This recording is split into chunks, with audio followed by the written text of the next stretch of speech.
صحیح مسلم میں حدیث ہے جس کے جنازے میں 40 ایسے لوگ شریک ہوں جو شرک نہ کرتے ہوں، اللہ تعالیٰ ان کی شفاعت اس کے حق میں قبول کر لیتا ہے. تو یہ اتنی بڑی فضیلت ہے.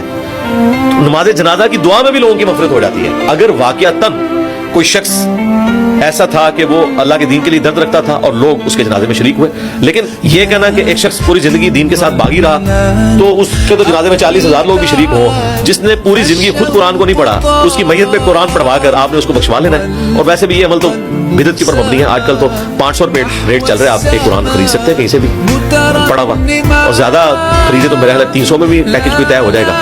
ان چیزوں کا کوئی فائدہ نہیں. دعا کریں، صدقہ اور خیرات کریں، اس سے بڑی ہو کوئی چیز. وہ جو کہتے ہیں قبر پہ جاتے ہیں تو وہ آپ کی قدموں کی چاپ سنتے ہیں، ایسی کوئی وہ حدیث ہو رہا ہے، وہ بخاری مسلم حدیث ہے. جب مردے کو آپ دفنا کر جاتے ہیں نا تو جانے والوں کی قدموں کی چاپ بھی سنتا ہے. وہ وقتی طور پہ اسے سنائی جاتی ہے تاکہ اگر وہ نیک ہے تو شکر ادا کرے کہ میں نے ان پر بھروسہ نہیں کیا، اور اگر بدکار ہے